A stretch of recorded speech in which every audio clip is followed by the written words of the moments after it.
নাচনীয়াৰ হাতৰ কথা বৰকৈ শুনি আছিল। বৰ সুন্দৰ নৃত্য হৈছে নহয়? সুন্দৰ নৃত্য। আজ্ঞা কৰক বৰদেউ, আমি বহু দূৰ বাট যাব লাগিব। আজ্ঞা দিয়া।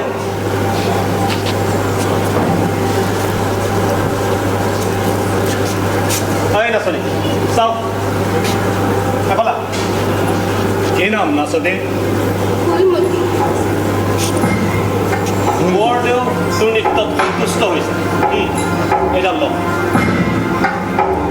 আজ্ঞা কৰক।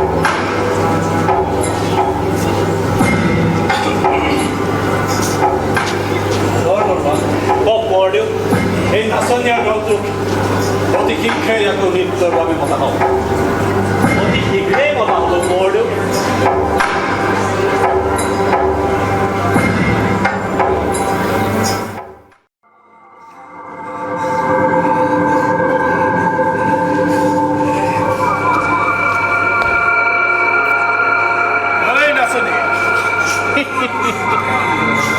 কলৈনো যাওঁ ইমান কিবা কিবি? মই মানে আমাৰ ফালে অলপ কেৰাহীকৈ চাবি।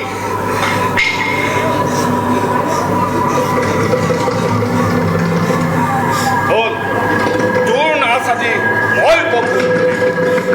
তই নাচিবি, মই চাম।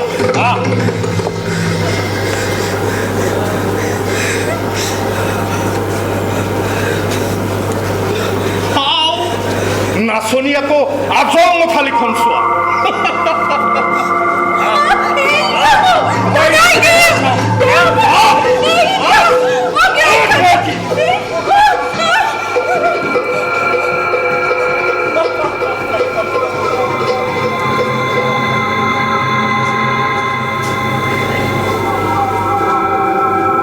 নাচনী কত কৰি তই? নাচনী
কৰিবলৈ আৰু নৃত্যৰ দ্বাৰা দেৱীক সন্তুষ্ট কৰাই আমাৰ কাম।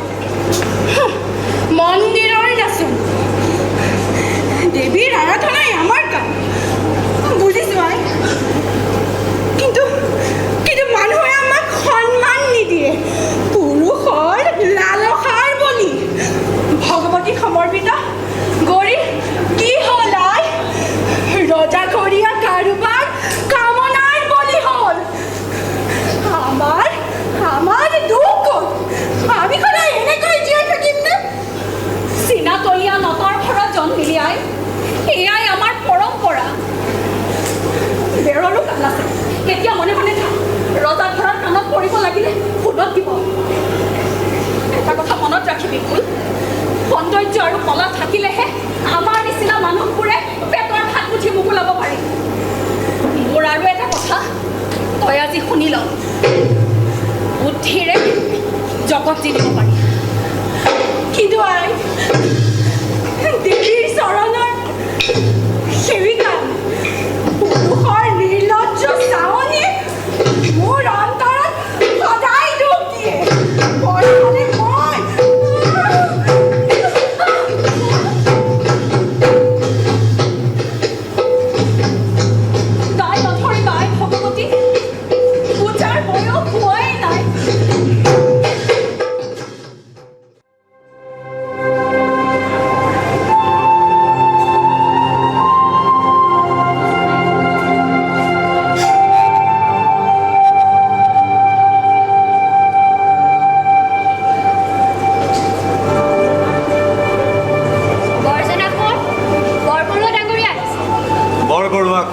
আহিবলৈ দে।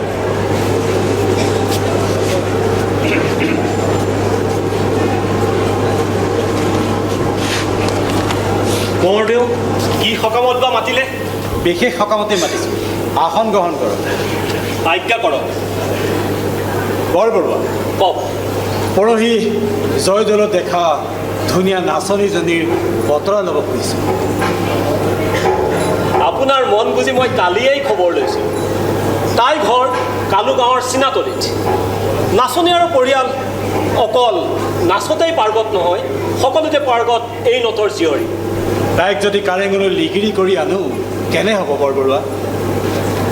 অচিন্তা, এনে ৰূপ যৌৱন ৰাজ কাৰেঙতহে শোভা পায়। মই নাচনীক মোৰ লগত লৈ আহিম বুলিয়ে ভাবিছিলোঁ, পিছে আপোনাৰ আদেশ নোপোৱাকৈ সাহস নহ'ল। বৰবৰুৱা কওক কোঁৱৰদেউ। এই কাম কৰিবলৈ যাওঁতে আমি সাৱধান হ'ব লাগিব, যাতে মনত কোনেও দুখ নাপায়। আৰু ফুলমতীৰ ঘৰতো কিছু ধন বৃদ্ধি আহিব লাগিব। বৰ কৰি কাপুনি লিগিৰি হোৱাৰ উপযুক্ত ছোৱালী দেখি লৈ অহা বুলি কয়। দেওধাই আৰু বৰপূজাৰীৰ লগত কথাটো আলোচ কৰিব পৰাহেঁতেন ভাল আছিল। আপোনাৰ প্ৰয়োজন হয় বুলি দেওধাই আৰু বৰপূজাৰীক মই লগত লৈ আহিছোঁ। আদেশ পালেই মাতি দিব পাৰোঁ। মাতি দিয়ক বৰবৰুৱা। প্ৰহৰী দেওধাই আৰু বৰপূজাৰীক আহিবলৈ কওক। বৰবৰুৱা কওক, আপুনি মোৰ মনৰ কথাবিলাক বৰ ভালকৈ বুজি পায়, সেই সকলো কথা মই আপোনাতেই কৈছোঁ। সেৱাহে কোঁৱৰ। আপোনালোকক বিশেষ কথাতেই স্মৰণ কৰিছোঁ, আসন গ্ৰহণ কৰক। দেওধাই আৰু বৰপূজাৰী, মই এজনী কলিতা কুলীয়া ছোৱালীক লিগিৰি কৰি আনিব বিচাৰিছোঁ। এই ক্ষেত্ৰত আমাৰ ধৰ্মই কি কয়? কোঁৱৰ, ধৰ্মৰ প্ৰতি আপোনাৰ ভাবিয়াক দেখি অতিকৈ আনন্দিত হৈছোঁ। আপোনাৰ দৰে ভক্তই ধৰ্মক শক্তিশালী কৰে। আপুনি এটি লিগিৰি আনিব, তাত দেৱীৰ ধৰ্মই কিয় অগাবতা কৰিব? তাতে আজিৰ শিৱ কোঁৱৰ, কাইলৈ স্বৰ্গদেৱ। কিন্তু এই কথা আপুনি ৰুদ্ৰসিংহ স্বৰ্গদেউৰ কাণত পৰিলে মোক সোধাই নেৰে। নাচনীৰ প্ৰতি হাবিয়াসৰ কথা গম পালে মোক শাস্তিও বিহিব পাৰে। সেই দেশৰ কোঁৱৰে নাচনীৰ নৃত্য উপভোগ কৰিব পাৰে, ৰং ৰহস্য কৰিব পাৰে, কিন্তু কুঁৱৰী পাতি মান দিব নোৱাৰে। মই যদি তেওঁক কুঁৱৰী পাতোঁ, আপোনালোকে মানি ল'ব জানো? কোঁৱৰ, কামৰূপ দেৱীৰ দেশ। ইয়াত সুন্দৰী নাৰী মাত্ৰেই দেৱীৰ ৰূপ। গতিকে সাধাৰণ ঘৰৰ লিগিৰি হ'লেও তেওঁ যদি কুঁৱৰী হয় তেনেহ'লে কাৰো আপত্তি থাকিব নালাগে। কিন্তু কোঁৱৰদেউ, কিন্তু কি বৰপ্ৰভা কওকচোন। তেওঁ যদি বৈষ্ণৱ ধৰ্মী হয়, মানে পূজা নামানে যদি? দেৱীৰ মাহাত্ম্য অসীম। ইতিমধ্যে এই নাৰী মা দেৱীত সমৰ্পিতা। তাৰোপৰি পতিৰ ধৰ্মই পত্নীৰ ধৰ্ম। গতিকে কোঁৱৰ, আজি মই আপোনাক ভৱিষ্যতবাণী কৰিলোঁ, যদিহে এই লিগিৰি কুঁৱৰী হয় তেন্তে তেওঁ নিজেই ৰাজধৰ্ম অৰ্থাৎ শাক্ত ধৰ্ম প্ৰচাৰ কৰি ফুৰিব। আপোনালোকৰ কথা শুনি বৰ সন্তোষ পালোঁ। বৰ আজি আৰু মই বৰসভালৈ নাযাওঁ। আপুনি কেৱল নাচনীজনীক তামুলী লিগিৰি কৰি সোনকালে অনা দিয়া কৰক। যাওঁতে ঠাই মাকো লগত লৈ যাম। তেতিয়া ফুলমতীৰ ঘৰৰ মানুহক সন্তোষ নকৰিব আৰু আপত্তি ৰুদ্ৰ স্বৰ্গদেউ সন্দেহ নকৰিব। তেতিয়া আপোনালোকক বিদায় জনাইছোঁ। আহিছোঁ।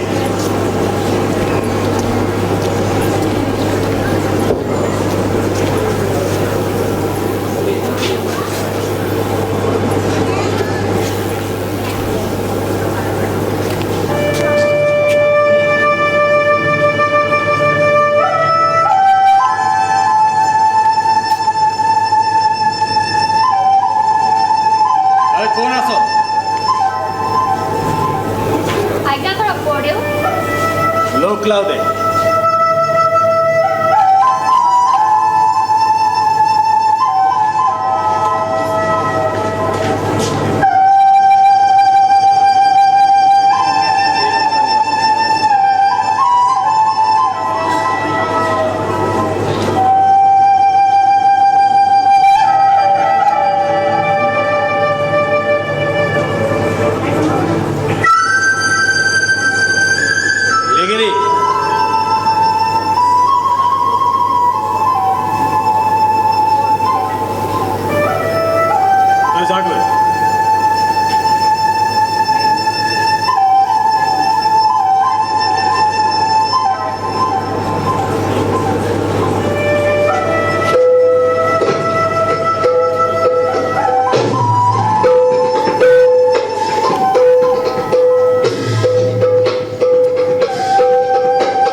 অভাগিনী অপৰাধ কৰিছোঁ যদি ক্ষমা কৰিব।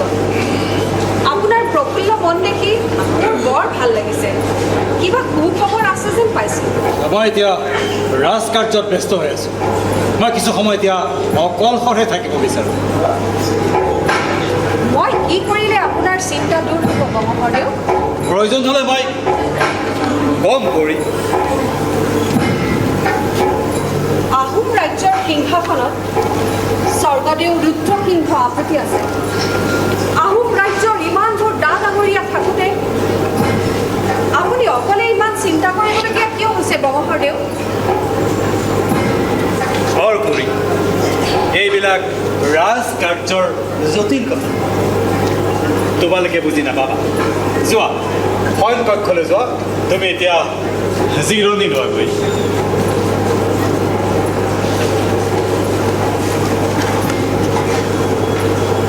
কিন্তু কোঁৱৰ, আহা কৈছো নহয়, মই এতিয়া অকলশৰে থাকিব বিচাৰোঁ। যোৱা।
সকাম নাথাকিলে আৰু ৰাজকাৰেঙলৈ আহোনে?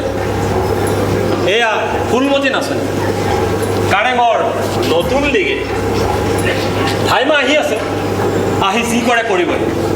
ফুল, তই সকলো কথা ভালকৈ বুজি শুনি ল'বি। তই এতিয়া ইয়াতে থাক, মই আহোঁ। মই আহিছোঁ।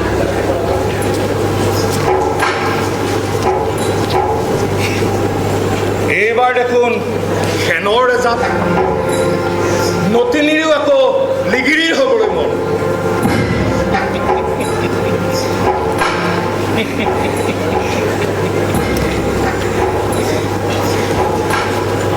এই নাচো, আমাকো তামোল চিলি এখন দিবি।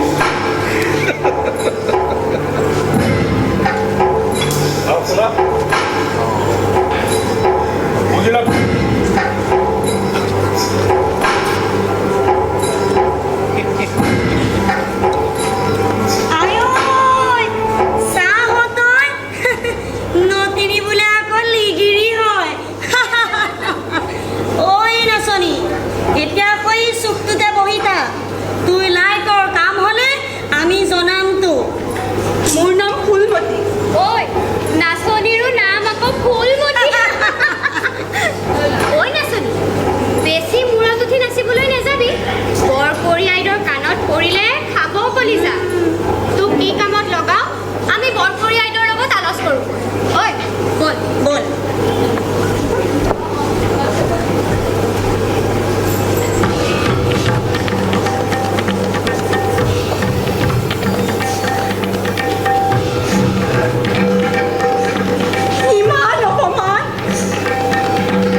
গুৱাহাটীত বৰাই ওলাই মৃত্যুমুখত পৰিছে। স্বৰ্গদেউ শেষ ইচ্ছা অনুসৰি গুৱাহাটীৰ মণিকেশ্বৰ পাহাৰত সৎকাৰ কৰা হৈছে। আহোম পৰম্পৰা অনুসৰি চৰাইদেউতো চিতাভস্ম নি বৈদাম দিয়া ব্যৱস্থা কৰা হৈছে। শুনক শুনক শুনক, ডা ডাঙৰীয়াসকলে আহোম কোঁৱৰ শিৱসিংহক স্বৰ্গদেউ বুলি ঘোষণা কৰিছে। শুনক শুনক শুনক, মহামহিম স্বৰ্গদেউ ৰুদ্ৰসিংহৰ গুৱাহাটীত কোনেনো জানিছে স্বৰ্গদেউ ৰুদ্ৰসিংহ এনেকৈ বংগদেশ জয় কৰিবলৈ গৈ গুৱাহাটীত নৰিয়াত পৰি মৃত্যুৰ মুখত পৰিব বুলি। হয় ধাইমা, আজি এমাহ আগতে বংগ বিজয়লৈ বুলি ওলাই যোৱা স্বৰ্গদেউ ৰুদ্ৰসিংহৰ শেষ দৰ্শনো কৰিব নোৱাৰিম। গংগাধৰদেউৰ অৱস্থা কেনে পায় এতিয়া? শুনিছোঁ কোঁৱৰে স্বৰ্গদেউক চৰাইদেউত বৈদাম দিয়া কাম সমাপ্ত কৰি উভতি আহিবই বুলি। বৰকৰি আইদেউ তামুলী বৰীয়াৰ সাক্ষাৎ বিচাৰিছে। আহিবলৈ দে।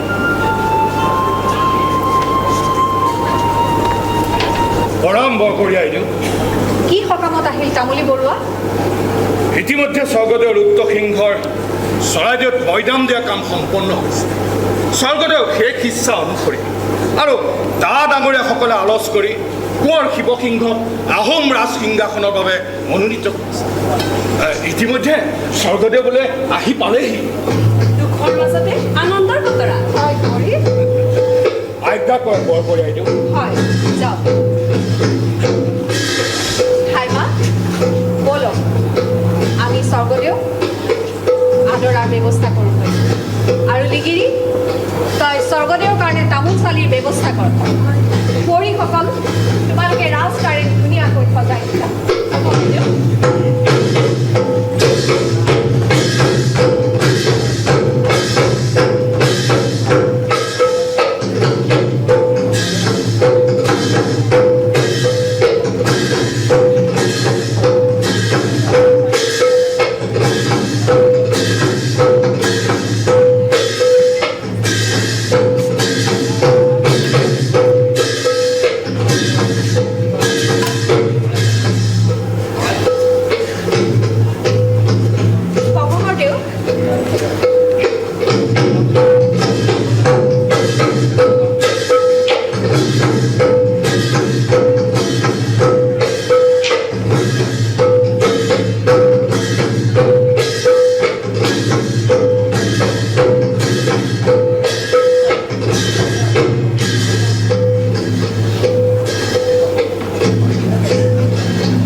নতুন লিগিৰি ক'ৰ পৰা আনিলে? কালু গাঁৱৰ নাচনী। নাচনী?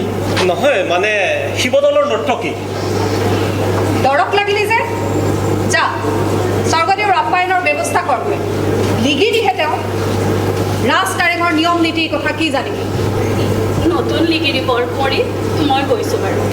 হাই মা, আপুনি অকণমান ৰওক, মোৰ আপোনাৰ লগত কিছু কথা আলোচ কৰিবলগীয়া আছে। কৰি তোমালোক যোৱা। বৰ বৰুৱা,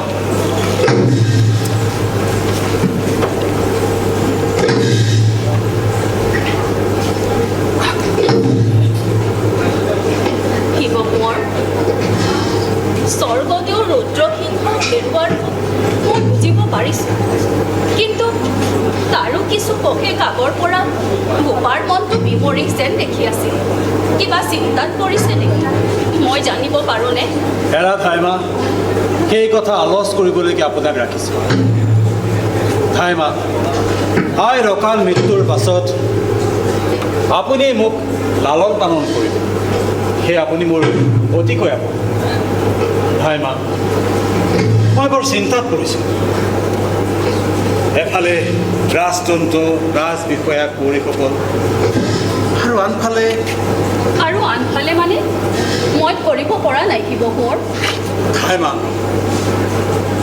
এই নতুন লিগিৰীজনীক মোৰ মনে খাইছিল। মই তেওঁক কুঁৱৰী পাতিব কৈছোঁ। আপুনি বা কি কয়? সৰুৰ মুখত বৰ কথা দাই নধৰিবা বোপা। আহোম ৰাজ পৰিয়ালত আগে পিছে এনে ঘটনাৰ নজিৰ নাই। ডেকা দিও দুজন মানুহ ৰাজ পৰম্পৰা ভাঙি প্ৰজাৰ ডা ডাঙৰীয়াসকলৰ ৰোষত পৰিব নালাগে। আৰু কাৰেঙত ভাল ভাল বংশৰ বহুতো সুন্দৰী কৰি আছে। তেনেস্থলত স্বৰ্গদেউ হোৱাৰ পাছতো এজনী সাধাৰণ ছোৱালী পাবৰ বাবে ইমান কষ্ট হ'ব বুলি ভবাই নাছিল। ডেকা দেউৰ অন্তৰৰ বেথা মই বুজিব পাৰিছোঁ। চাই চিতি আগবাঢ়িব। চাৰিওফালে শত্ৰু আৰু স্বৰ্গদেউ ৰুদ্ৰসিংহৰ বৰ্তমানত এতিয়া সমগ্ৰ ৰাজ্যৰ ভাৰ ডেকাদেউৰ ওপৰত। এইকেইদিন বোপাৰ জিৰণিয়ে নাই। মুখখনো তেনেই শুকাই গৈছে। এতিয়া অলপমান জিৰণি ল'লে ভাল হ'ব। এই বিষয়ে পিছতো কথা পাতিব পাৰিম। মই এতিয়া অলপ সময় অকলে থাকিম। হ'ব বোপা।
কাৰেঙলৈ নতুনকৈ অহা ফুলপতি নামৰ লিগিৰীজনীক মই মতা বুলি কওঁ।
অভাগিনীৰ সেৱা গ্ৰহণ কৰক স্বৰ্গদেউ।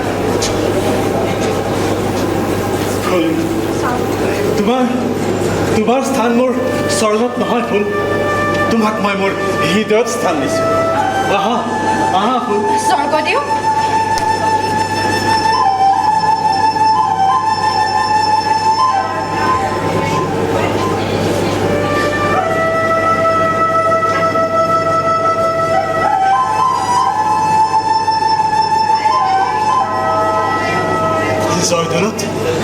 জয়দৌলত সেইদিনা তোমাক দেখাৰ পৰা মই নিজকে সামৰিব পৰা নাই।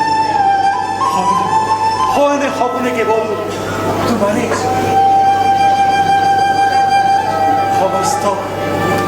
সমস্ত হৃদয় জুৰি কেৱল তুমি। স্বৰ্গদেউ কুঁৱৰীহঁতৰ সৈতে কটোৱা সেই মাতখনবোৰতো তোমাৰ এই সুন্দৰ চকুযোৰে মোক সামৰি কৰে।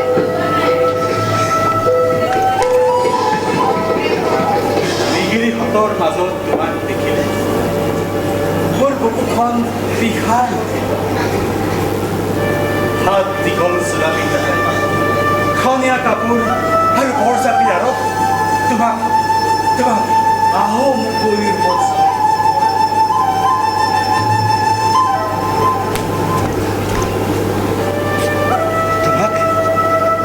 তোমাক মোৰ কুঁৱৰী পাতিবলৈ মন।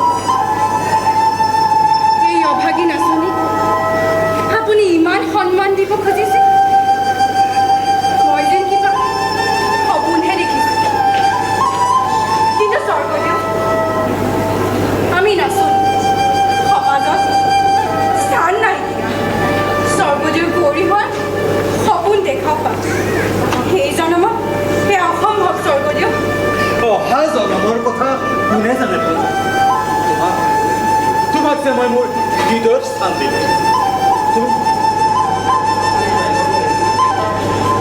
আমাক কুঁৱৰী পাতিলে স্বৰ্গদেউ দহে হানি মানহানি হ'ব।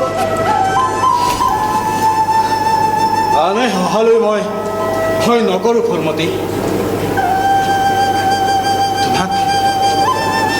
তোমাক মই বৰবতীয়া কৰি পাতিম। বৰবতীয়া কৰি পাতি তোমাক কাৰেঙৰ পৰা আঁতৰাই থাকিম। তুমি কেৱল মোৰ বৰবতীয়া কৰি হৈ থাকিবা। কেৱল বৰবতীয়া কৰি মোৰ বৰবতীয়া কৰি। স্বৰ্গদেউৰ আদেশ জানো মই অমান্য কৰিব পাৰোঁ?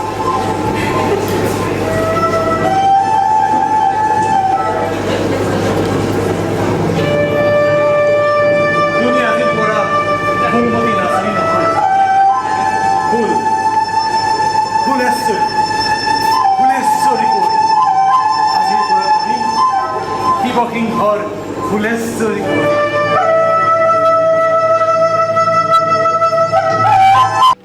ফুলেশ্বৰী কুঁৱৰী, ফুলেশ্বৰী কুঁৱৰী।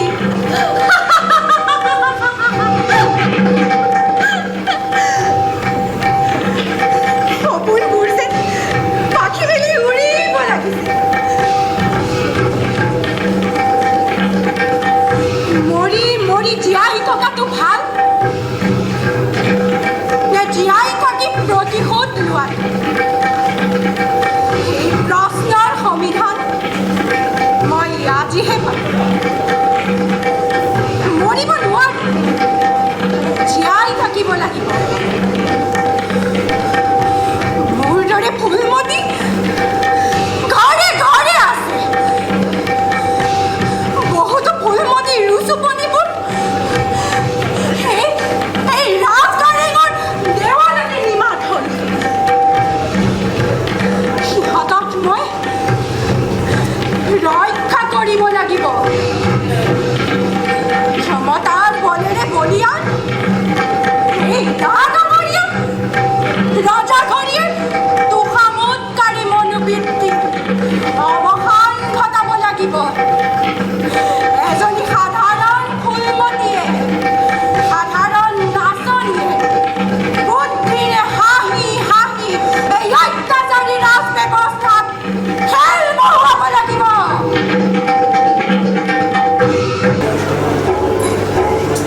ডাঙৰীয়াসকল, কৌটিকলীয়া ৰাজ পৰম্পৰাত আউল লাগিছে। স্বৰ্গদেউ শিৱসিংহই নাচনীৰ সৌন্দৰ্যত ভুল গৈ নাচনী ছোৱালীক কুঁৱৰী পাতিবলৈ লৈছে। গোহাই ডাঙৰীয়া, ৰাজ পৰম্পৰা অনুসৰি নাচনীৰ নৃত্য ৰজাই উপভোগ কৰিব পাৰে। নাচনীৰ লগত ৰং ৰহস্য কৰিব পাৰে, কিন্তু কুঁৱৰী পাতিব নোৱাৰে।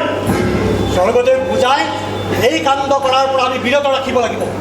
নহ'লে নিষ্পুৰীয়া নাচনীয়াৰ আগত আমি মূৰ দোৱাব লাগিব। ইয়াতকৈ আৰু অপমানৰ কথা কি হ'ব পাৰে ডাঙৰীয়াসকল? স্বৰ্গদেউ ৰুদ্ৰসিংহ জীয়াই থকা হ'লে হেনে অনৰ্থ কেতিয়াও হ'বলৈ নিদিলেহেঁতেন। মোহিনী বান মাৰি স্বৰ্গদেৱ নতিনীয়ে বস কৰিলে। এতিয়া মুহাত বন্দী স্বৰ্গদেউ। ডাঙৰীয়াসকল, স্বৰ্গদেউ শিৱসিংহ বৰচৰাত উপস্থিত হৈছে।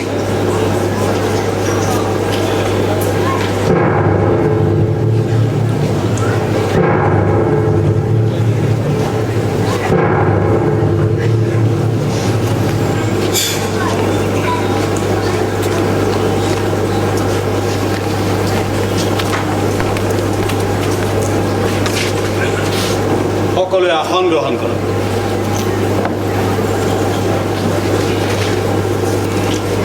আজি হঠাৎ কিয় বৰচৰা বহাইছোঁ আপোনালোকে গম পাইছে নিশ্চয়। মই কালুগাঁৱৰ নাচনী ছোৱালীজনীক পৰ্বতীয়া কৰি পাতিব খুজিছোঁ। এতিয়া ডাঙৰীয়াসকলে আশীৰ্বাদ কৰিব লাগিব। স্বৰ্গদেউৰ মনৰ কথা আমিও মান পাইছোঁ, কিন্তু সাতঘৰীয়া আহোমৰ বাদে আনক কুঁৱৰী পতাৰ নিয়ম নাই স্বৰ্গদেউ। কিন্তু কৌটি কলীয়া নিয়মবিলাক আমিয়েতো ভাঙিব লাগিব। বাকী ডাঙৰীয়াসকলে কি কয়? স্বৰ্গদেৱে মন মেলিছে যেতিয়া চুমুৱা কৰিকে পাতিব পাৰে, তেতিয়া ৰাজবংশৰ পৰম্পৰা অটুট থাকিব। হয় স্বৰ্গদেউ, বৰগোহাঁই ডাঙৰীয়াই সজ বুলিছে। চুমুৱা কৰি পাতিলে নহৰু ক'বলগীয়া নাথাকিব। দেওধাই বৰপূজাৰী, এই ক্ষেত্ৰত আমাৰ ধৰ্ম কি কয়? স্বৰ্গদেউ, আমি দেৱীৰ ৰূপত নাৰীক পূজা কৰোঁ, গতিকে সাধাৰণ ঘৰৰ লিগিৰি হ'লেও তেওঁক পৰিৰ পেপোৱাত আমাৰ কাৰো আপত্তি নাই। দেওধাই নাৰী মাত্ৰেই পানীৰ নিচিনা, যি পাত্ৰত থ'ব সেই পাত্ৰৰে আকাৰ ল'ব। তাতে তাও ধৰ্মততো কোনো ধৰণৰ বাধা নাই। ক্ষমা বিচাৰিছোঁ স্বৰ্গদেউ। নীলাচল পাহাৰৰ পৰা পৰ্বতীয়া গোসাঁয়ে স্বৰ্গদেউৰ পত্ৰৰ প্ৰত্যুত্তৰ পঠিয়াইছে। লৈ আহিব।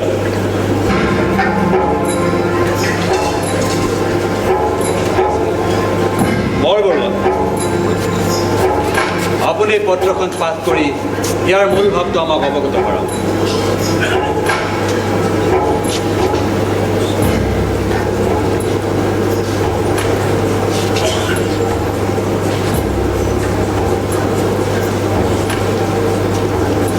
পৰ্বতীয়া গোসাঁই কৃষ্ণৰাম ভট্টাচাৰ্যই পত্ৰত লিখিছে, স্বৰ্গদেৱে যাকে মন কৰে তেওঁৰ সৈতে বিবাহ সম্পন্ন কৰিব পাৰে।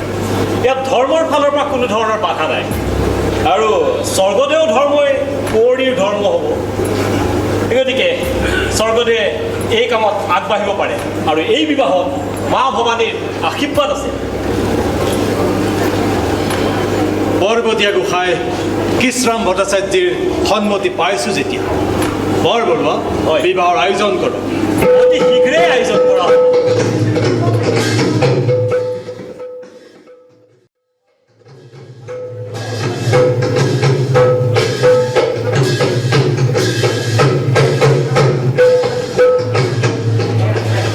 কি হ'ল বৰবৰুৱা, নতুন বৰকুঁৱৰীক আদৰাৰ কোনো দিহা কৰা হোৱা নাই? সকল ক'ত? সকলোকে খবৰ দিয়া হৈছিল, কিবা বিঘিনি হৈছে নেকি? বিবাহৰ পাছত ফুলেশ্বৰী পৰ্বতীয়া কুঁৱৰী হৈ বাহিৰে বাহিৰে যেতিয়া বৰকুঁৱৰী হৈ প্ৰথমবাৰৰ বাবে গাড়ীলৈ আহিছে, তেওঁক আদৰৰ দিহা কৰিব লাগিছে। ইয়াৰ প্ৰতিফল কিন্তু সকলোৱে ভুগিব লাগিব।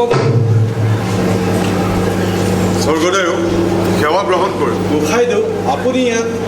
হয়, আপোনাৰ বিবাহত আহিব নোৱাৰে, সেয়েহে আই ভগৱতী চৰণ নিৰ্মালী আপোনাৰ বাবে লৈ আহিছোঁ। নিৰ্মালী,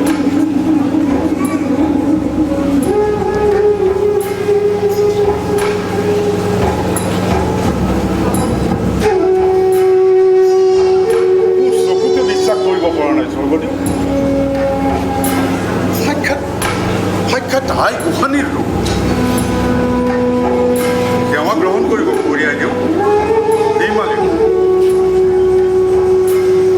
আই ভগৱতীয়ে কৃপা কৰে, মনোবাঞ্ছা পূৰ্ণ কৰক। ৰাজ ৰাণী, বাইদেউ, মোৰ পৰম সৌভাগ্য আপোনাৰে সাক্ষাৎ।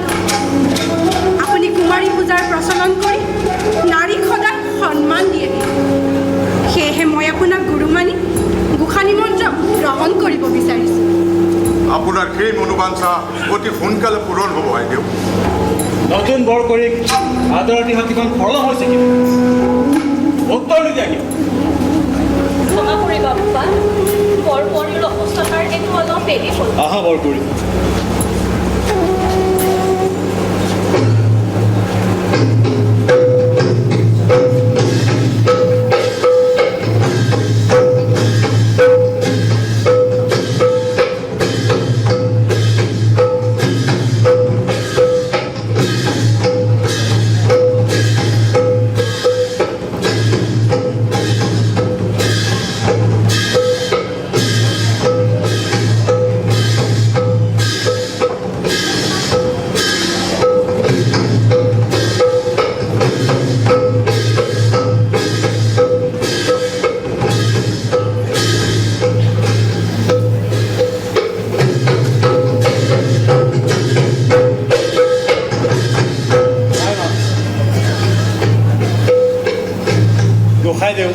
স্বৰ্গদেৱ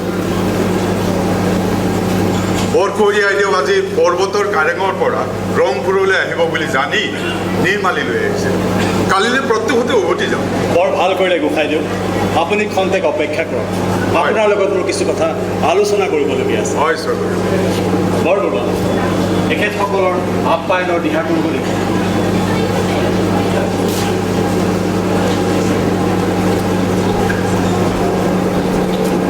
বৰ পূজাৰী গোসাঁইদেউ, এই নাৰী অতিকে সুন্দৰী আৰু বুদ্ধিমতী ৰাজৰাণী হোৱাৰ লক্ষণ আছে। আমাৰ উদ্দেশ্য সফল হ'ব যেন। যাতে এই দেশৰ ৰজা অতিকে ধৰ্ম আৰু আইগৰাকী দেখি তাতকে কঠোৰা। হয় গোসাঁইদেউ, এই নাৰী ইতিমধ্যে আই ভগৱতীত সমৰ্পিতা। তাতে স্বৰ্গদেউ নিজেও তাৰ প্ৰতি সম্পূৰ্ণৰূপে আকৃষ্ট। গতিকে এই নাৰী যদি কুঁৱৰী হয় তেন্তে শাক্ত ধৰ্ম প্ৰচাৰ কৰাত আমাৰ আৰু একো বাধা নাথাকিব। এই নাৰী যদি ৰাণী হয়, ৰাজ ক্ষমতা যদি এই নাৰীৰ হাতত পৰে, তেনেহ'লে শাক্ত ধৰ্ম এই দেশত বৰ সোনকালে বিয়পিব। আপুনি আগবাঢ়ক। জয় মা কামাখ্যা।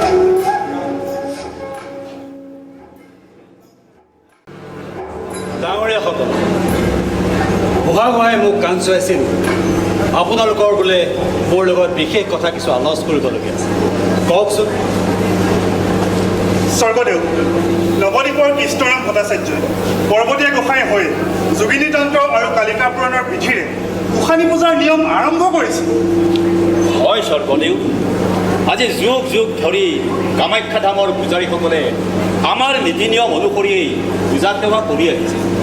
এতিয়া নতুন নিয়ম মানি চলিবলৈ ব্ৰাহ্মণসকলে টান পাইছে। স্বৰ্গদেউ, ডাঙৰীয়াসকল, আপোনালোকে জানে মোৰ আপত্তি ৰুদ্ৰসিংহ স্বৰ্গদেৱে গোসাঁনী মন্ত্ৰ ল'ম বুলি কৃষ্ণৰাম ভট্টাচাৰ্যক অসমলৈ মাতি আনি পাছত সিদ্ধান্ত সলনি কৰি উভতাই পঠাইছে। আৰু তেখেত উভতি যোৱাৰ পাছতেই দেশত ঘোৰ অমংগল ঘটিছে। তেখেতৰ ওচৰত শৰণ নোলোৱাৰ বাবে এনে হৈছিল বুলি মোৰ আপত্তি ৰুদ্ৰসিংহ স্বৰ্গদেৱে মোক মৃত্যুৰ সময়ত তেখেতৰ ওচৰত শৰণ ল'বলৈ কৈ গৈছে। সেয়ে মই তেখেতৰ ওচৰত শৰণ লৈছোঁ আৰু কামাখ্যা ধামৰ দায়িত্ব তেখেতক অৰ্পণ কৰিছোঁ। তেখেতৰ এটা মাহাত্ম্য আছে। ক্ষমা কৰিব স্বৰ্গদেউ, কিন্তু আহোমৰ পৰম্পৰাগত বিধিৰ লগতে অন্য পূজা বিধিৰ সলনি কৰি পৰ্বতীয়া গোসাঁয়ে নতুন পূজা বিধি প্ৰচলন কৰিছে। বিদেশী পুৰোহিত আদি আমাৰ একতাত আঘাত আনিছে। স্বৰ্গদেউ, স্বৰ্গদেউ, পৰ্বতীয়া গোসাঁয়ে নিত নতুন নতুন পূজা বিধি আমাৰ ওপৰত চাপি দিছে। আমাৰ পৰম্পৰাত আঘাত আনিছে। স্বৰ্গদেউ, ডাঙৰীয়াসকল, আপত্তি ৰুদ্ৰসিংহ স্বৰ্গদেৱে কৰা ভুলৰ পুনৰাবৃত্তি কৰি মই দেশলৈ গণ্ডগোল আনিবলৈ বিচৰা নাই। তথাপিও আপোনালোকৰ মতক সন্মান জনাই আগৰ দৰে বৰ পূজাৰী পৰিয়ালেই কামাখ্যা ধামৰ পূজা অৰ্চনা কৰি থাকিব। আৰু পৰ্বতীয়া গোসাঁয়ে নীলাচল পাহাৰতে থাকি তেওঁৰ মতে পূজা অৰ্চনা কৰিব। তেওঁৰ ওচৰত কোনোবাই শৰণ ল'লে ল'ব, কোনোবাই নল'ব। ইয়াত ৰজা ঘৰীয়াৰ একো বিধি পথালি নাথাকিব। আজিলৈ বৰচৰা ইমানতে ভংগ।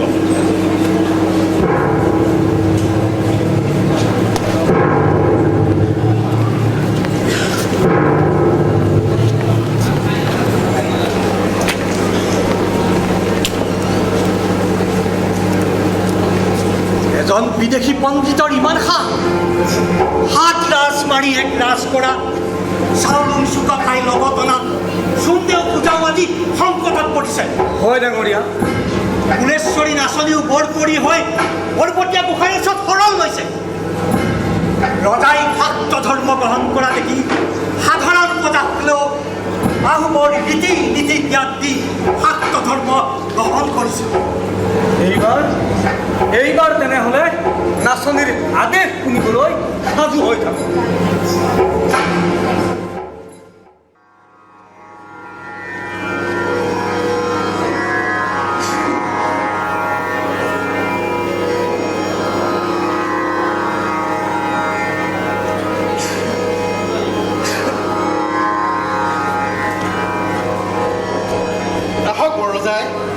এই ক্ষুদ্ৰ দেৱী ভক্তৰ সেৱা গ্ৰহণ কৰক। মই জানিছিলোঁৱেই মা ভৱানীয়ে নিশ্চয় আপোনাক ইয়ালৈ মাতি আনিব। পূজাৰী দিওঁ, মই সদায় দেৱী মাৰ দয়া ভিক্ষাৰী। আপোনাক মোৰ শুভাকাংক্ষী বুলিয়ে ভাবোঁ। আপুনি মোক তুমি বুলিয়েই ক'ব।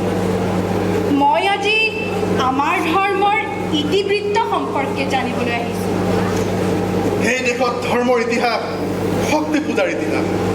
শক্তি ধৰ্মৰ প্ৰতীক মাতৃৰ অবিহনে জানো এই সৃষ্টি সম্ভৱ হ'ব পাৰে? গতিকে আমি কেৱল আই ভৱানীকহে পূজা কৰা উচিত। তথাপি নাৰীক নাচনী বুলি হাঁহে, অৱজ্ঞা কৰে। পূজাৰী দিওঁ, নাৰীৰ মহিমা এতিয়া কেৱল দেৱীতহে আছে যেন লাগিছে। এই দেশ মা কামাখ্যাৰ দেশ। মা ভৱানীয়ে তোমাক কুশলে ৰাখক, ৰাজৰাণী কৰক। এতিয়া মা ভৱানীক সেৱা কৰি কোৱা, ৰূপং দেহি ৰূপং দেহি জয়ং দেহি জয়ং দেহি যশো দেহি যশো দেহি দিশো যোহি। দিশো যোহি। কিন্তু পূজাৰী দিওঁ, এই শ্লোকটোৰ অৰ্থ কি? ইয়াৰ অৰ্থ মা ভৱানীয়ে মোক ৰূপ যশ আৰু জয় প্ৰদান কৰক, শত্ৰু নাশ কৰক। দিয়া দেৱী, দিয়া দিয়া, মোক আৰু ৰূপ দিয়া। এই ৰূপেৰে মই শত্ৰু নাম। পূজাৰী দিওঁ, আপুনি আশীৰ্বাদ কৰিছে মই ৰাণী হ'ম। কিন্তু এতিয়া বৰগৰীয়াই দেখিছোঁ হাতত ক্ষমতা নাথাকিলে একোৱেই কৰিব নোৱাৰোঁ। এনেকৈ মই মোৰ কৰিবলগীয়া কামবোৰ কেনেকৈ কৰিম? আই ভৱানীৰ সেৱা কেনেকৈ কৰিম? চাৰিওফালে ক্ষমতাৰ অপব্যৱহাৰ দেখি মই ধৈৰ্য ধৰিব নোৱাৰা হৈছোঁ। অলপ ধৈৰ্য ধৰা বৰগৌৰী। তোমাক ৰাজৰাণী হোৱাৰ আশীৰ্বাদ পৰ্বতীয়া গোসাঁই আৰু মই এনেই দিয়া নাই। তুমি বুদ্ধিমতী আৰু সুন্দৰী। ইতিমধ্যে পৰ্বতীয়া গোসাঁই আৰু মই সকলো ব্যৱস্থা কৰি ৰাখিছোঁ। ৰজাৰ ছত্ৰভংগ যোগ কৰাৰ কথা দেওধাই আৰু মই আন পূজাৰীসকলৰ সৈতে আলোচ কৰি ৰাখিছোঁ। গতিকে ৰজাৰ এই ছত্ৰভংগ যোগেই ৰাজ ক্ষমতা তোমাৰ হাতত তুলি দিব। ছত্ৰভংগ যোগ? ছত্ৰভংগ যোগ।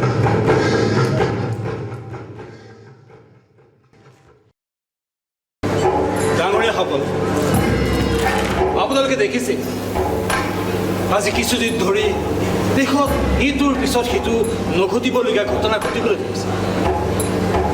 ইমান ডাঙৰ ভূমিকম্প হোৱাৰ কথা কাহানিও শুনা নাই। দেৰগাঁৱৰ নেঘেৰিডিঙৰ দৌলৰ কলচী খৰি পৰিছে, আনকি গড়গাঁৱৰ বৰঘৰৰ মুধচ খৰি পৰিছে। এনেবোৰ ঘটনা সহজভাৱে ল'ব নোৱাৰি স্বৰ্গদেউ। নিশ্চয় কিবা এটা কৰিব লাগিব। সোমদেৱৰ পূজাঘৰৰ চালু উৰুৱাই দিছে। আটাইতকৈ অমংগলীয়া কথাটো হ'ল এই ফৰকাল বতৰত স্বৰ্গদেউৰ ওপৰত বিজুলী পৰা। এনে ঘটনা সংঘটিত হৈছিল যেতিয়া স্বৰ্গদেউ ৰুদ্ৰসিংহই পৰ্বতীয়া গোসাঁইক শৰণ ল'ম বুলি মাতি আনি তেওঁক উভতাই পঠাইছিল। এনেধৰণৰ প্ৰাকৃতিক ঘটনা হয়েই স্বৰ্গদেউ। ইয়াত ইমান চিন্তা কৰিবলগীয়া কথা একো নাই। সোমদেৱে ৰক্ষা কৰিব। বহা বহাই ডাঙৰীয়া, এই বিষয়ে আলোচ কৰিবলৈকে মই পৰ্বতীয়া গোসাঁইদেউক মাতি আনিছোঁ। গোসাঁইদেউ, আপোনাৰ গণনাই কি কয় মোৰ দশাটো অলপ ভালকৈ চাই দিয়কচোন। স্বৰ্গদেউ, আই ভৱানীৰ কৃপাত আজিলৈকে মোৰ গণনাত কোনো ভুল হোৱা নাই জানো, আৰু আজিও মই বহুবাৰ চাইছোঁ, প্ৰতিবাৰে একেটাই ফল দেখাই আছে। স্বৰ্গদেউৰ আজ্ঞা পালে নিৰ্ভয় কওক গোসাঁইদেউ, আপোনাৰ গণনাত কি পাইছে হ'ব আমাক জনাওক। স্বৰ্গদেউ, আপোনাৰ সকলো ঠিকেই আছে, মাত্ৰ বৃহস্পতি অলপ বেয়া আৰু শনিৰো অলপ বক্ৰ দৃষ্টি পৰিছে। মানে আপোনাৰ ছত্ৰভংগ যোগ পৰিছে। ছত্ৰভংগ যোগ? এনে যুগৰ কথাটো আগে পিছে শুনা নাই, তাৰ পৰা কি গোসাঁইদেউ?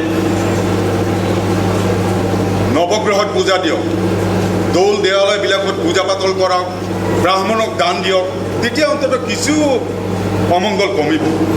কিন্তু ছত্ৰভংগৰ প্ৰতিকাৰ বেলেগ ধৰণে হওক। ইয়াৰ প্ৰতিকাৰ কেনেকৈ হ'ব পৰ্বতীয় গোসাঁইদেউ? ইয়াৰ উপায় আপোনালোকৰ গণনাই কি কয়? স্বৰ্গদেউ, মই বানচেং মাৰি মগল চাইছোঁ আৰু কুকুৰাৰ ঠেঙেৰেও মগল চাওঁ, সকলোতে একেই ফলাফল পাইছোঁ।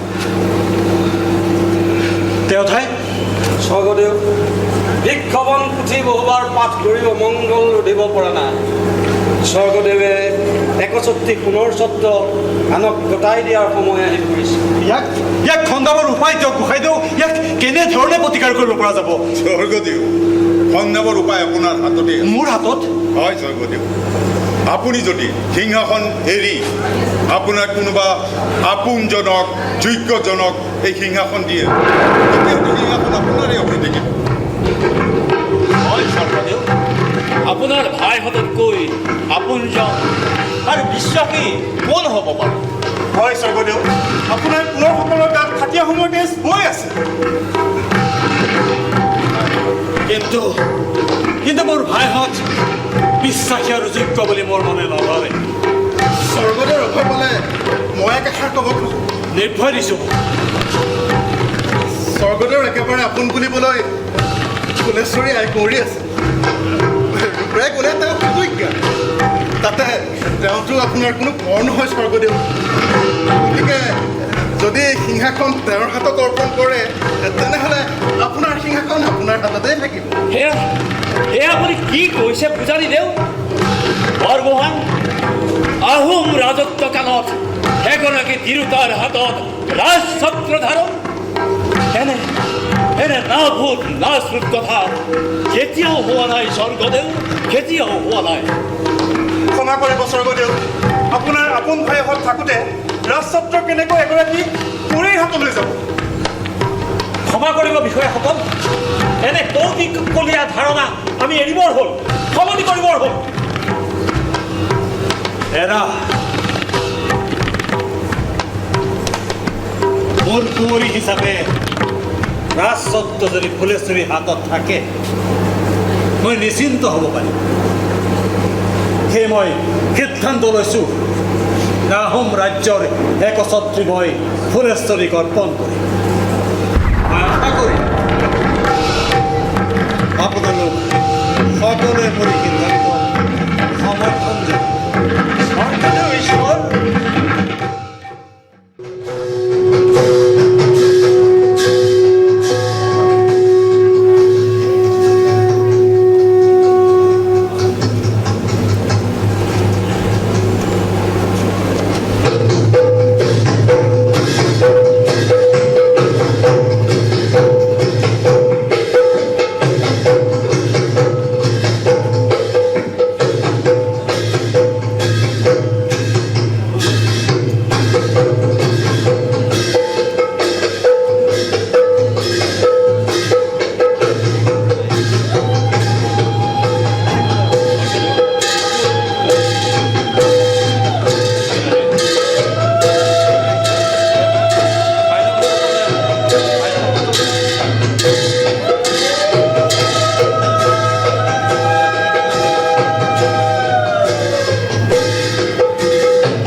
ফুলেশ্বৰীৰ নাম হ'ব বৰ ৰজা প্ৰমেথেশ্বৰী।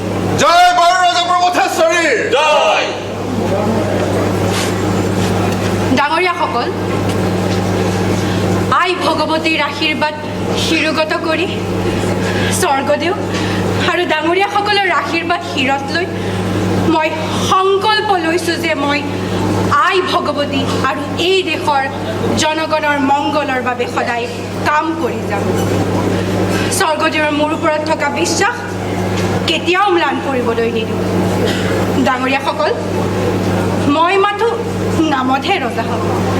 স্বৰ্গদেউৰ ইচ্ছা আৰু আজ্ঞাৰ সন্মতিহে জনাম। ডাঙৰীয়াসকল, মোক আপোনালোকে সহায় কৰাৰ দৰে এতিয়াৰ পৰা বৰ ৰজা প্ৰমেথেশ্বৰীকো আপোনালোকে সহায় কৰিব। স্বৰ্গদেউ ঈশ্বৰ, যুগ যুগান্তৰৰ আহোমৰ স্বাভিমানৰ সাক্ষী সোণৰ সাতখলপীয়া সিংহাসনত যিয়ে আৰোহণ কৰিব আমি তেওঁকেই মানি চলিব লাগিব। জয় বৰ ৰজা প্ৰমেথেশ্বৰী। জয় বৰ ৰজা প্ৰমেথেশ্বৰী। জয় বৰ ৰজা প্ৰমেথেশ্বৰী।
সেৱা এই বুঢ়ীয়ে ৰজাঘৰীয়াক বৰ বেয়াকৈ গালি পাৰি থাকে আজি মই নিজ কাণেৰে শুনিছোঁ কি আছে বৰ ৰজাৰ আগত ৰেকৰ্ড কৰিব লাগে বৰদাইদেউ কিন্তু কম মোৰ দুখৰ কথা মোক কাটিলেও কাটিব মাৰিলেও মাৰিব মই আজি এই অফিচাৰৰ কথা কৈহে মৰিম এই বুঢ়ীয়ে ৰাজ পৰিয়ালৰ কথা যাৰে তাৰে আগত যি টি কৈ ফুৰে বুলি বহুত দিনৰ পৰা শুনি আহিছোঁ এক জিভা কাটি এৰি দিব লাগে প্ৰথমতে আইগৰাকীৰ কথা শুনিব লাগিব অযাচিত মন্ত্ৰণা কৰি ৰাজকাৰ্যৰ বিঘিনি নঘটাব বৰদাইদেউ এই ডা ডাঙৰীয়াসকলৰ অত্যাচাৰ আৰু সহিব নোৱাৰা হৈছোঁ মোৰ একেঠিয়েই মাত্ৰ বাপেক নাইকিয়া ল'ৰা আছিল বয়স 16 মান হ'ব আজি কেইপষেকমান আগতে ৰজাঘৰীয়া কোনোবা ডেকা এটা মৰাত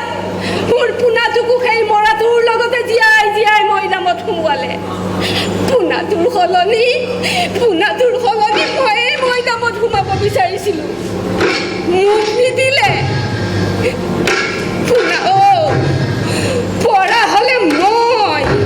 পৰা হ'লে মই ইহঁত চবকে জীয়াই জীয়াই পুতি থলো হয়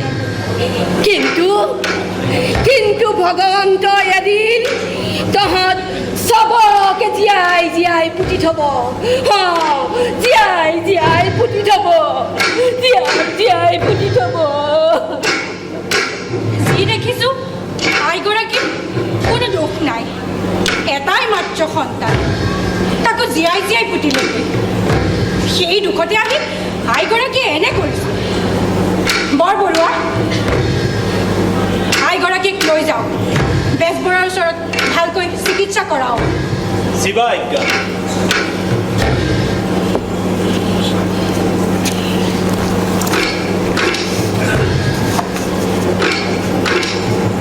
বুঢ়াগোহাঁই ডাঙৰীয়া দেৱীৰ ধৰ্মত মানুহক জীয়াই জীয়াই পুতি থোৱাৰ কিবা নিয়ম আছে নেকি দেৱী ধৰ্মত তেনে কোনো নিয়ম নাই ৰজাদেউ কিন্তু মহান চাওলুং চুকাফাৰ দিনৰে পৰা তেনে পৰম্পৰা চলি আহিছে যি পৰম্পৰাই মানুহক কষ্ট দিছে মানুহৰ জীৱনক লৈ খেলা কৰিছে তেনে পৰম্পৰা আমি কিয় মানি চলিব লাগে আজিৰ পৰা ৰাজ্যত দাহ কৰা হ'ব কোনোবাই মৈদাম প্ৰথা মানি চলিলেও মৃতকৰ লগত মানুহক জীয়াই জীয়াই মৈদাম দিব নোৱাৰিব অন্যথা কঠোৰ শাস্তি বিহা হ'ব বুঢ়াগোহাঁই ডাঙৰীয়া মোৰ এই আদেশ ৰাজ্যত প্ৰচাৰ কৰি দিয়ক হ'ব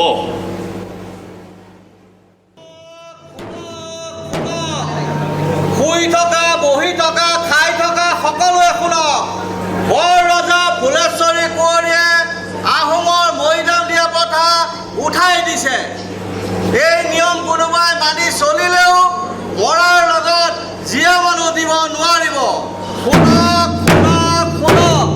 বৰ ৰজা ফুলেশ্বৰী আইদেৱে এই নিয়ম নামানিলে কঠোৰ শাস্তি বিহিব শুনক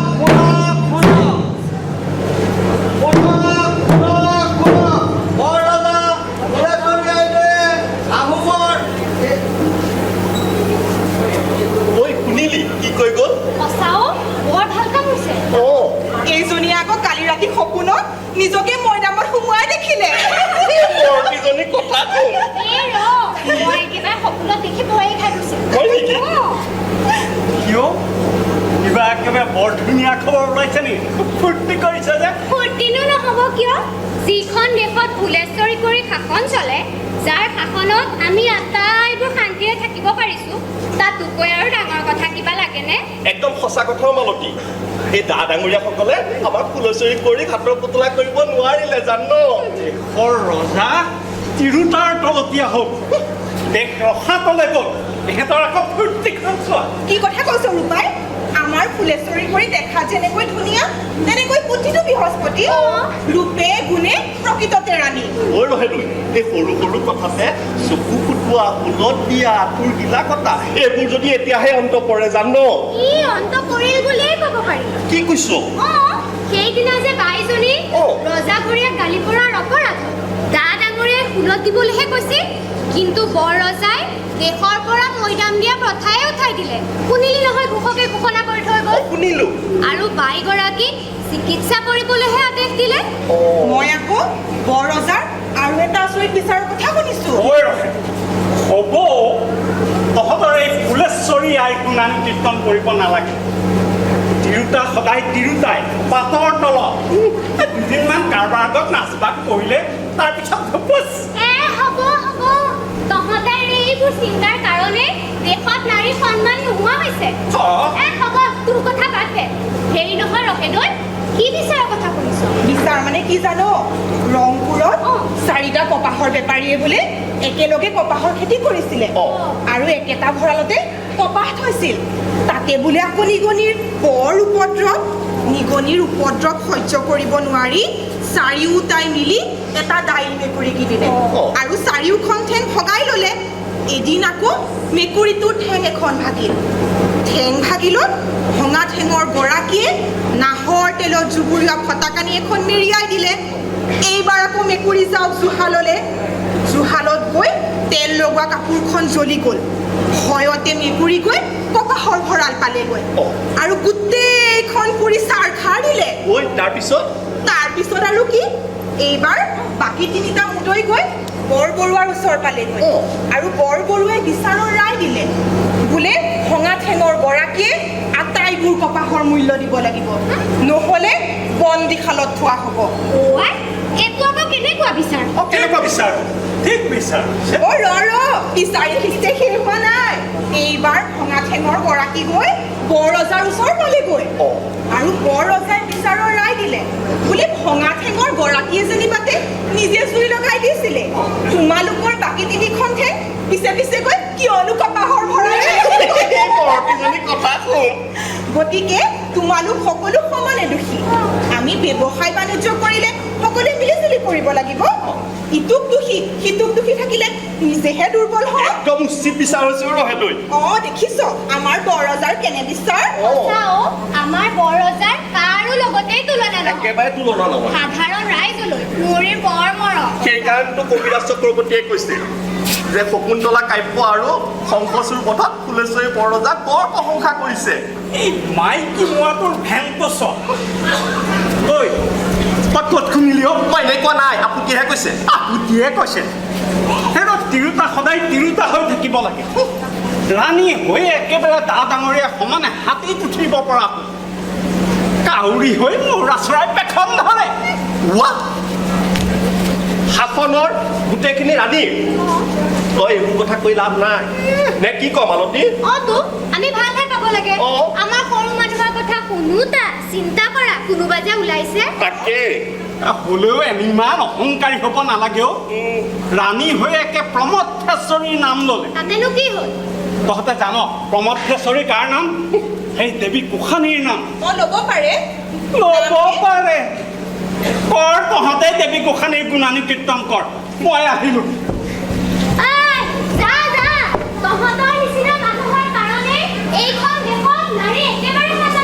আমাৰ একেবাৰে সন্মান নাইকিয়া হৈছে। তই কিবা নাৰী নেকি?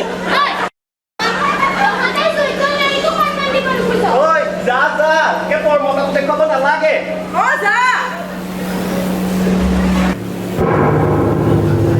ডাঙৰীয়াসকল, আজি এক বিশেষ কাৰণত আপোনাসৱক আমন্ত্ৰণ জনোৱা হৈছে। আজি ৰাজসভাত বহুখিনি গুৰুত্বপূৰ্ণ সিদ্ধান্ত লোৱা হ'ব। ৰজাদেউ, কেনেধৰণৰ সিদ্ধান্ত বা লোৱা হ'ব? সময়ৰ লগে লগে মানুহৰ চিন্তাধাৰাবোৰ সলনি হ'ব লাগে। পুৰুষসকলৰ লগতে নাৰীসকলো সমানে আগবাঢ়ি যাব লাগিব। আৰু সেইকাৰণে মই ভাবিছোঁ ৰংপুৰত এখন পঢ়াশালী পাতিম আৰু লগতে সমগ্ৰ অসমত পঢ়াশালী পাতিম, যাতে সাধাৰণ প্ৰজাৰ ল'ৰা ছোৱালীও ৰজাঘৰীয়া ল'ৰা ছোৱালীৰ লগত সমানে পঢ়া শুনা কৰিব পাৰে। শিক্ষাক কেৱল ৰাজঘৰতে আবদ্ধ নাৰাখি মই তাক সমগ্ৰ অসমত বিলাই দিব খুজিছোঁ। আৰু ৰংপুৰৰ এই পঢ়াশালীৰ নাম দিয়া হ'ব বৰ ৰজাৰ পঢ়াশালী।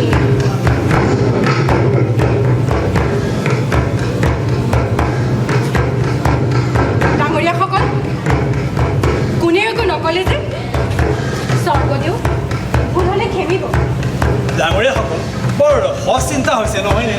হয়। ইতিমধ্যেই মই ৰাজধানীৰ তিৰোতাসকলক বোৱা কটাৰ কাম শিকাবৰ কাৰণে তাঁতশালৰ ব্যৱস্থা কৰি দিছোঁ আৰু লগতে কাপোৰৰ বনিজৰো ব্যৱস্থা কৰি দিছোঁ। ডাঙৰীয়াসকল, এয়াতো বৰ উচিত সিদ্ধান্ত হৈছে। হয় স্বৰ্গদেউ। আৰু এটা কথা ডাঙৰীয়াসকল, ৰংপুৰত মই কাৰেঙৰ বাকৰিত নৃত্যৰো শিক্ষাদান আৰম্ভ কৰিছোঁ। নৃত্য এটা কলা। এই নৃত্যক কেৱল দেৱালয় বা নাচনীয়াৰৰ ঘৰতে আবদ্ধ নাৰাখি মই তাক সমগ্ৰ অসমত বিলাই দিব খুজিছোঁ, যাতে শিল্পীসকলে সন্মান লাভ কৰে। বুঢ়াগোহাঁই ডাঙৰীয়া, মোৰ এই আদেশ ৰাজ্যত ঢোল পিটি শুনাই দিয়াৰ ব্যৱস্থা কৰক। আজিলৈ ৰাজসভা ইমানতে অন্ত কৰিছোঁ।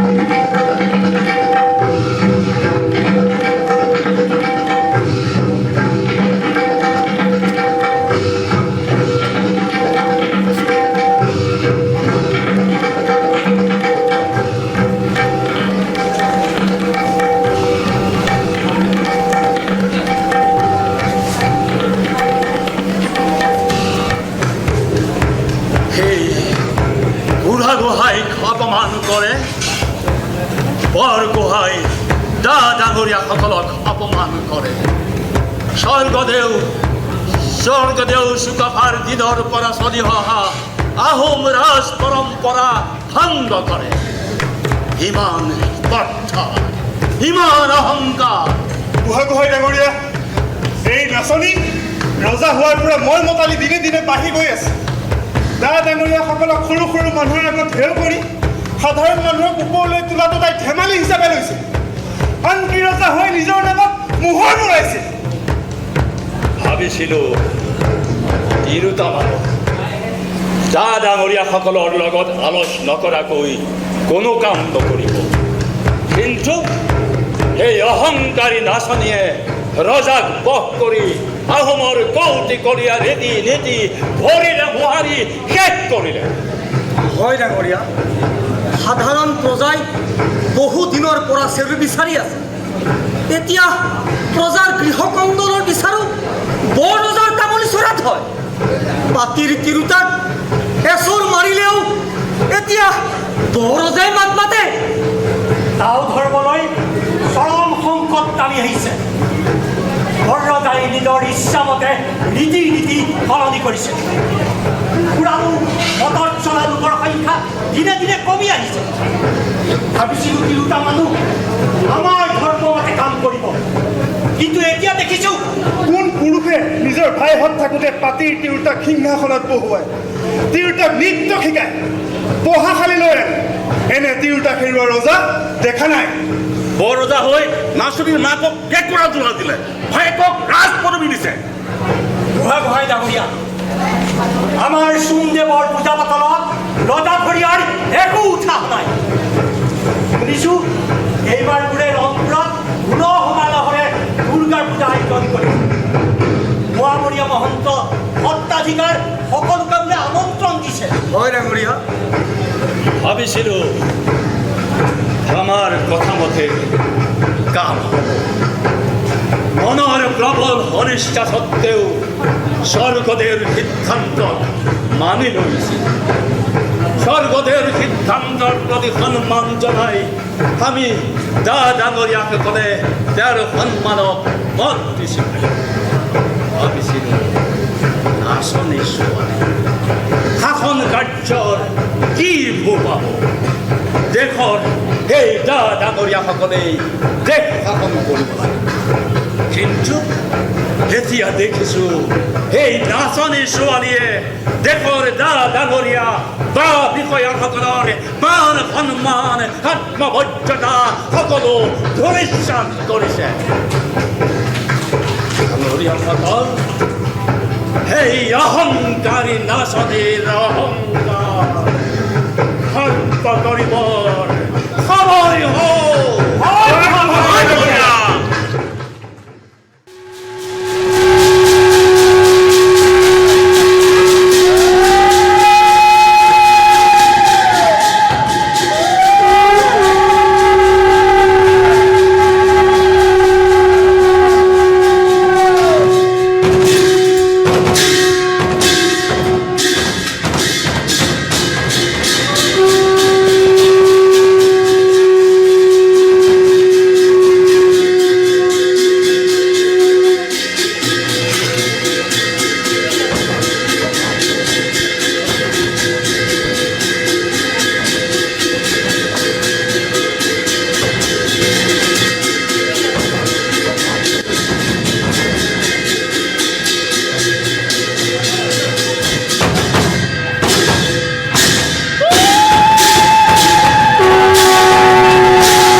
এই মায়া মৰা মহন্তসকল এতিয়ালৈকে অহাই নাই।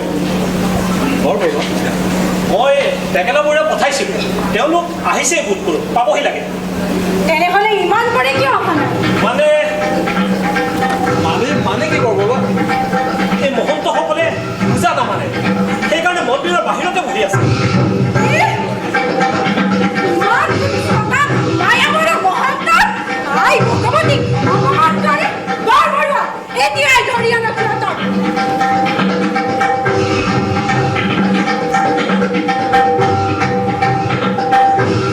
ইতিমধ্যে সকলো ক্ষেত্ৰৰ সত্ৰাধিকাৰ আৰু তেওঁলোকৰ শিষ্যসকলে আহি আইন নিৰ্মালি ল'লে। পিছে মহন্তসকলে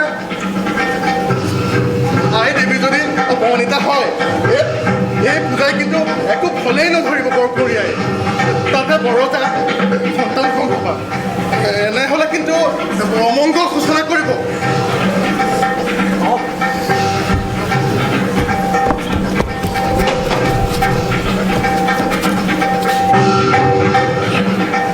আপোনালোকক এনেদৰে ধৰাই অনাৰ বাবে মই দুখিত। বহুত পলম হৈছে আৰু বিলম্ব নকৰি আই ভগৱতীৰ চৰণত মূৰ দুৱাই যাব লাগে। एकं ब्रह्मं द्वितीय नस्ते नेहना नस्ते किंचन। আমি মূর্তির শরণত মূর নুদুৱাও, এয়া আমাৰ নিয়ম বিৰুদ্ধ কথা। কি দেৱী মই ৰিবন নামানে না? ৰজাৰ ধৰ্মই প্ৰজাৰ ধৰ্ম হ'ব লাগে। বৰৰজাই নিজ গুৰুৰ বাহিৰে আনৰ চৰণত সেৱা কৰাৰ প্ৰথা মায়া মৰাসকলৰ পূৰ্বৰ পৰাই নাই।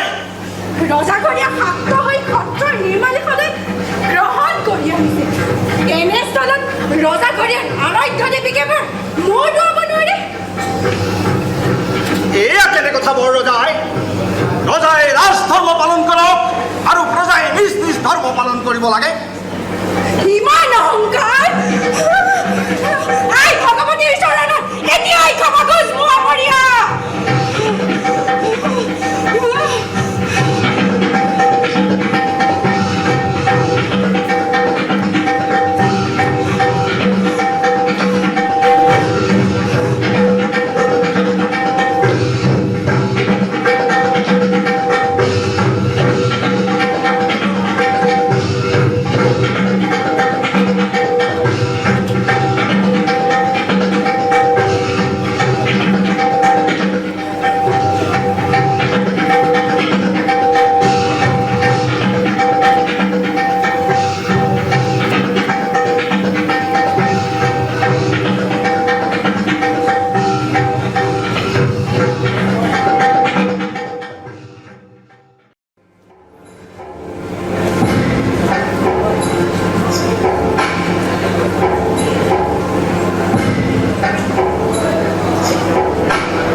আপোনালোকে ফুলেশ্বৰীক পৰীক্ষা কৰি কি পালে?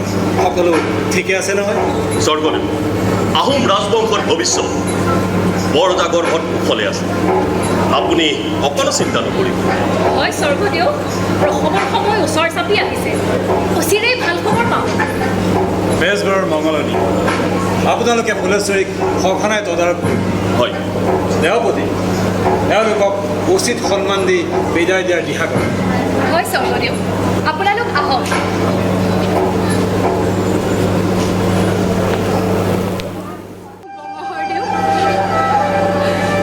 শুভ শান্তিৰ অপেক্ষাত মন্দি ৰোমাঞ্চিত হৈ হৈ পৰিছে।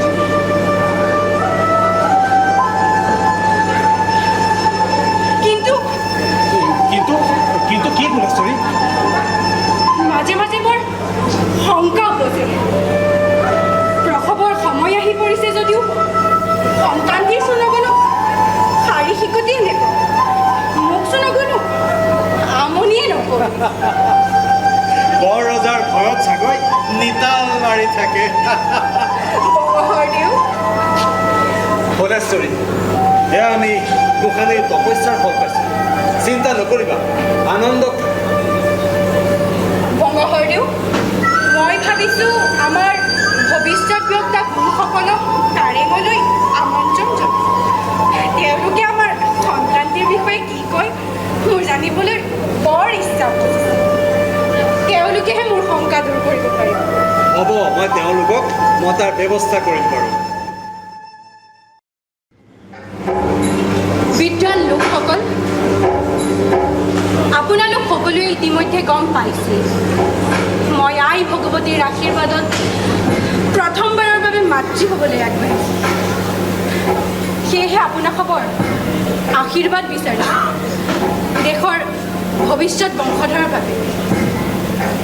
কিন্তু মনত অনবৰতে এটি শংকা উপজি থাকে। কওকচোন সকলোৱে, সকলো কুশলে মংগলে হ'বনে? পুত্ৰ হ'বনে কন্যা হ'ব? কি হ'ল, কোনেও একো নকলে যে? বৰৰজা, আপোনাৰ এটি অতি সুন্দৰ সৰ্বগুণ সম্পন্ন পুত্ৰ সন্তানৰ জন্ম হ'ব। বৰ ৰজাদেৱৰ এটি সুন্দৰ কন্যা সন্তানহে জন্ম হ'ব। আপোনালোক যিজনৰ ভৱিষ্যতবাণী ফলিয়াব তেওঁক সময়ত পুৰস্কৃত কৰা হ'ব।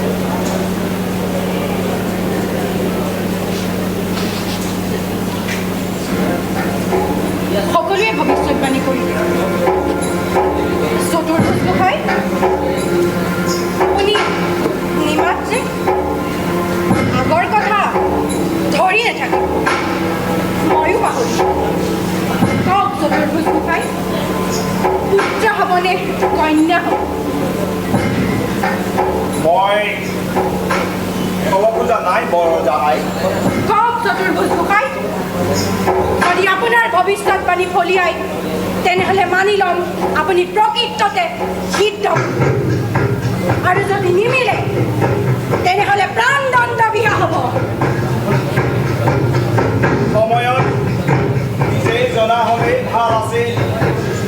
তথাপি আপুনি ধেমালি যেতিয়া কওঁ, নহৈলেক পুত্ৰ কিম্বা নহৈলেক নহৈলেক হাত মুখ নহৈলেক ভৰি জীৱা এক জন্ম পাৰিব শিশু মাংস পিণ্ড জনমিল বেলা অনেক যাতনা যায়। বৰৰজাই, আপোনাৰ পুত্ৰ কিম্বা কন্যা একো নহয়। কুমুৰাৰ দৰে এক মাংস জন্ম পাব, তাকো প্ৰসৱ কৰিব নোৱাৰি যাতনা। এই চতুৰ্ভুজা টুকুৰা কৰি দিগত উঠুৱাই দে।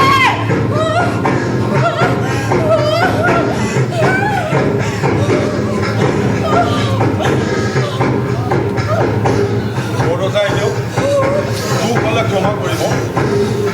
প্ৰসৱলৈকে বিচাৰ স্থগিত ৰখাই ভাল হ'ব নেকি? কাৰণ আপুনি ইতিমধ্যে কথা দিছিল যে কথা নিমিলিলেহে শাস্তি দিব। এতিয়া যদি তেখেতৰ কথাৰ প্ৰমাণ নোহোৱাকৈ শাস্তি দিয়া হয়, ৰাণী হিচাপে আপোনাৰ কথাৰ মূল্য নাছিল। শাস্তিটো আপুনি পিছতো দিব পাৰিব এইটো। হয়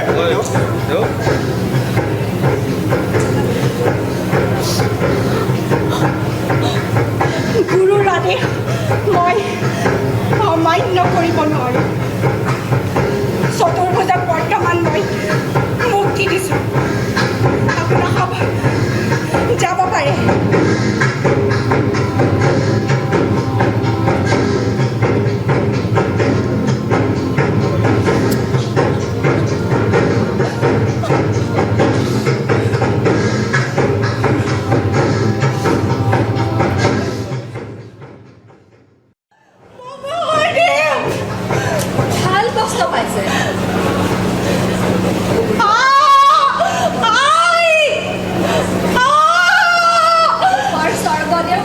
কৰি এই নাচনীয়ে লেকাত পহুচিছে তিৰি হৈ পুৰুষৰ লগত সমানে ফেৰ মাৰিবলৈ যায় অহংকাৰী তিৰোতা এনেকুৱা হ'বই হাও লাগিছে লেকাত গুঞ্জিব লক্ষণ দেখি মই বুজিছিলোৱেই বংগহৰদেউ আমাৰ পৰা কাঢ়ি নিলে মৰক এতিয়া নতিনী হৈ ৰাজপাটত বহিবলৈ যায় পাইছে পালিটো গুৰু গোসাঁই নমনা দিন ধৰি বেজ কৰোৱা মঙলনি ঠাই এইসকল লাগিয়ে আছে প্ৰভাৱ পৰাকৈ পৰা নাই নহয় আমাৰ লগত কৰা অন্যায়ৰ ফল ভুগিছে তিৰোতা পঢ়াশালীলৈ পঠিয়াই মজা পাইছে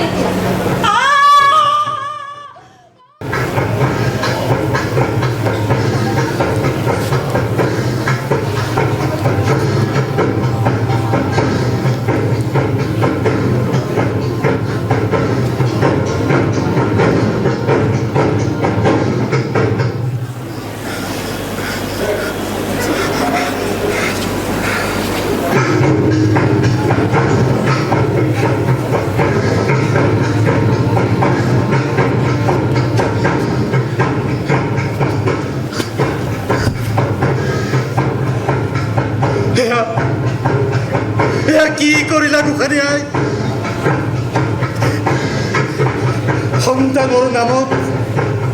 সন্তানৰ নামত এটি মাংস পিণ্ড কিয় কৰিলা আই কিয়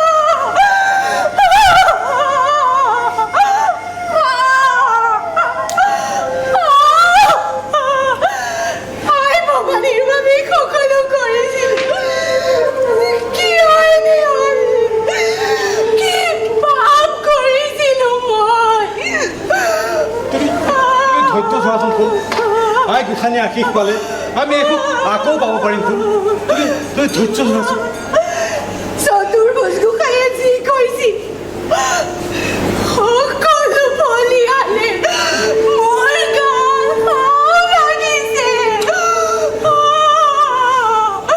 কিন্তু মই জানি বুজি এইবোৰ কৰোৱা নাছিলো মই জানো পবিত্ৰ পূজাৰ অপমাননা কৰাৰ বাবে খঙৰ বামকাত বলি পঠিয়াইছিল মোক ক্ষমা কৰি দিয়ক বঙৰদেউ আপোনাৰ কোলাত কোঁৱৰেদিও তুলি দিব নোৱাৰো তুমি শান্ত হোৱাচোন ৰাজকাৰ্যত কেতিয়াবা কিছুমান সিদ্ধান্ত কাৰোবাৰ কাৰণে হিত হ'লে কাৰোবাৰ কাৰণে হিত হয়েই তুমি চাবা এসময়ত তোমাৰ কথা সকলোৱে বুজি পাব তেতিয়া সকলোৱে তোমাক প্ৰশংসা কৰিব ফুলেশ্বৰী তুমি এতিয়া শান্ত হোৱা মোৰ লগত সকলোৱে অন্যায় কৰিলে মোৰ গৰ্বৰ বিসংগতিৰ কথা দায়তে বেজবৰুৱাই নিশ্চয় অনুমান কৰিছিল তথাপি মোক আবুৱা মাৰি থাকিলে তুমি ধৈৰ্য ধৰাচোন তুমি অলপ জিৰাবলৈ যত্ন কৰাচোন মই একেবাৰে কোম্পানী দি কিন্তু মই মৰাৰ পাছত তোৰ বহুত দায়িত্ব আছে মোৰ সময় চমু চাপি আহিছে ধৈৰ্য ধৰাচোন মৰাৰ আগত কেইটামান কথা নকল কি পুৰি মই শান্তি কোৱা ফুল দেৱালয়ত নৃত্য কৰা নতিনী আছিলো মই পুৰুষৰ লালসাপূৰ্ণ চকুৰ পৰা আনি মোক কাৰেঙত ঠাই দিলে